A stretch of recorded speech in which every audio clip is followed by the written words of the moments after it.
आलमी सलामती की बात करें तो कुछ चीज़ें ऐसी होती हैं जो मुल्कों की किस्मत का फैसला करती हैं। आज हम एक ऐसे ही अंसर यानी यूरेनियम पर बात कर रहे हैं जो ईरान और दुनिया की बड़ी ताकतों के बीच कई दहाइयों से जारी सिफारती और स्ट्रेटेजिक कशमकश का मरकज़ बना हुआ है। देखने में तो ये एक आम सी धात लगती है, लेकिन बैनुल अक़वामी ताल्लुकात में ये ताकत, खतरे और बड़े अज़ाइम की अलामत बन चुकी है। तो सवाल ये है कि आखिर ये यूरेनियम इस आलमी बहरान के बीचों बीच क्यों है, और ईरान के जौहरी प्रोग्राम पर दुनिया को इतनी ज़्यादा तशवीश आखिर है क्यों? आजकल जो सिफारती तातुल है, इसकी बुनियाद वाशिंगटन के बस एक मुतालबे पर है।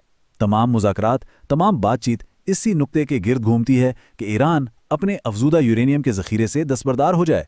लेकिन ये अफजूदा यूरेनियम यानी एनरिच्ड यूरेनियम है क्या, और ये इतना अहम क्यों है?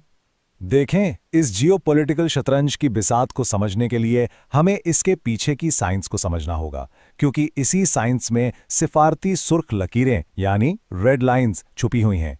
तो आइए ज़रा इसका तज्जिया करते हैं। कुदरती यूरेनियम में आप यूँ समझें कि दो तरह के एटम या आइसोटोप्स होते हैं। 99% से भी ज़्यादा तो होता है यूरेनियम 238, जो कि काफ़ी मुस्तहकम यानी स्टेबल होता है। लेकिन असल स्ट्रेटेजिक चीज़ है यूरेनियम 235, जो बहुत ही नायाब है। लेकिन इसी में जौहरी तवानाई या फिर जौहरी हथियार बनाने की असल ताकत छुपी है। और यहीं से अफजूदगी यानी एनरिचमेंट का अमल सामने आता है। ये वो टेक्नोलॉजी है जो इस पूरे बहरान की जड़ है। इस अमल के ज़रिए यूरेनियम 235 की कुदरती मिकदार को मसनूई तरीके से बढ़ाया जाता है। ये एक डुअल यूज़ टेक्नोलॉजी है, यानी इसे पुरअमन मकासद जैसे बिजली बनाने के लिए भी इस्तेमाल कर सकते हैं और अस्करी मकासद के लिए भी। ये कोई आसान काम नहीं, बल्कि एक बहुत ही पेचीदा और बड़े पैमाने का सनती अमल है। हज़ारों सेंट्रीफ्यूजेस को एक साथ चलाकर गैस को नाकाबिले तसव्वुर रफ्तार से घुमाया जाता है। इस अमल में भारी U238 एटम बाहर की तरफ जाते हैं, जबकि हल्के U235 मरकज़ के करीब जमा हो जाते हैं। इसी अमल को बार बार दोहराया जाता है ताकि U235 की मिकदार बढ़ाई जा सके।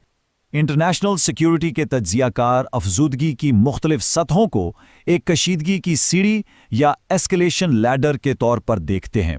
हर सतह एक वाज़े सियासी और स्ट्रेटेजिक पैगाम देती है कि कोई मुल्क जौहरी हथियार बनाने के कितना करीब पहुंच गया है।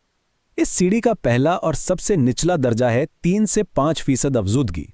ये सतह पुरअमन मकासद के लिए होती है, जैसे कि बिजली घरों के लिए ईंधन बनाना, और बैनुल अक़वामी सतह पर इसे आम तौर पर काबिल कबूल माना जाता है। लेकिन यहाँ आकर सूरत हाल बिल्कुल ड्रामाई तौर पर बदल जाती है। ईरान 60% अफजूदगी की सतह हासिल कर चुका है। स्ट्रेटेजिक हलकों में इस सतह का कोई माकूल सिविलियन जवाज नहीं माना जाता। इसे जौहरी हथियार की तरफ एक बहुत बड़ा कदम और एक वाज़े इश्तियाल अंगेजी के तौर पर देखा जाता है। और ये है आखिरी हद। 90% से ज़्यादा अफजूदगी वेपन्स ग्रेड कहलाती है, जो जौहरी बम बनाने के लिए ज़रूरी है। और तकनीकी तौर पर 60% से 90% तक का सफ़र 5% से 60% के मुकाबले में बहुत ज़्यादा तेज़ और आसान है। और यही आज की सबसे बड़ी तशवीश है। तो अब जब हमने तकनीकी पहलू समझ लिए हैं, आइए इस बहरान के सियासी और तारीख़ी तनाजुर पर एक नज़र डालते हैं, क्योंकि ये मसला सिर्फ साइंस का नहीं है, बल्कि इसकी जड़ें गहरी बेएतमादी और मुतज़ाद मुफादात में भी हैं। इस बहरान की जड़ें आप समझ लें कोई 2 दहाइयों पुरानी तारीख़ में हैं।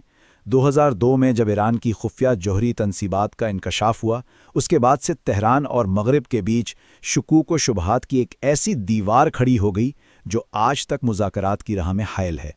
और यही वो नुक्ता है जहाँ सिफारतकारी नाकाम होती नज़र आती है। एक तरफ आलमी बिरादरी ईरान के खुफिया प्रोग्रामों, इसके बयानात और ख़ित्ते में उसके किरदार पर गहरी तशवीश रखती है। दूसरी तरफ ईरान मगरिब पर दोहरे मयार का इल्ज़ाम लगाता है। वो दलील देता है कि असल मसला उसका जौहरी प्रोग्राम नहीं, बल्कि उसकी खुद मुख्तार खारजा पॉलिसी है।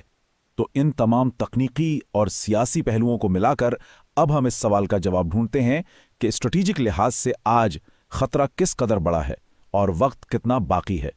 सिक्योरिटी माहिरीन के लिए सबसे तशवीशनाक बात ब्रेकआउट टाइम का तसव्वुर है, यानी वो कम से कम वक्त जो किसी मुल्क को जौहरी बम बनाने के लिए दरकार हो।